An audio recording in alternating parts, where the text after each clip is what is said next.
கற்றதனால் ஆய பயனின்கொள் வாளறிவன் நற்றாள் தொழார் எனின் பொருள் தூய அறிவு வடிவாக விளங்கும். இறைவனுடைய நல்ல திருவடிகளை தொழாமல் இருப்பாரானால் அவர் கற்ற கல்வியினால் ஆகிய பயன் என்ன? இந்த திருக்குறளை ஒரு அழகான கதையாக பார்க்கலாம் வாங்க நண்பர்களே. ஒரு அழகான கிராமம் இருந்தது. அந்த கிராமத்தில் பெரிய ஞானி ஒருவர் வாழ்ந்து வந்தார். அவருக்கு கல்வியும் ஒழுக்கமும் மிகவும் முக்கியம். தினமும் மரத்தடியில் அமர்ந்து குழந்தைகளுக்கு பாடம் சொல்லித் தருவார். ஒரு நாள் சில குழந்தைகள் அவரிடம் வந்து ஆர்வத்துடன் கற்றுக்கொண்டார்கள். ஞானியும் பொறுமையுடன் அன்புடன் அவர்களுக்கு கல்வி சொல்லிக் கொடுத்தார். குழந்தைகள் அனைவரும் மரியாதையுடன் அவரை கேட்டுக்கொண்டார்கள். ஆனால் அதே கிராமத்தில் ஒரு சிறுவன் இருந்தான். அவன் புஸ்தகம் படித்தாலும் ஆசிரியரை மதிக்கவில்லை. வகுப்பில் ஆசிரியரை கேலி செய்தான். நான் எல்லாம் தெரிந்தவன் என்று திமிராக நடந்து கொண்டான். தேர்வில் அவன் தோல்வி அடைந்தான்.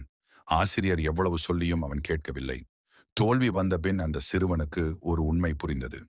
கற்றது இருந்தாலும் கற்றுத்தந்தவரை மதிக்காவிட்டால் பயனில்லை என்று அவன் உணர்ந்தான். அவன் நேராக அந்த ஞானியிடம் சென்று குனிந்து வணங்கி மன்னிப்பு கேட்டான். ஞானி அவனை அன்புடன் ஆசீர்வதித்து சரியான வழியை கற்றுக் கொடுத்தார். அதற்கு பிறகு அந்த சிறுவன் பணிவுடன் கற்றுக்கொண்டான். ஆசிரியரை மதித்தான். காலப்போக்கில் அவன் தேர்வில் நல்ல மதிப்பெண் பெற்றான். அறிவும் ஒழுக்கமும் ஒன்றாக வளர்ந்தது. இதுதான் திருக்குறளின் கருத்து.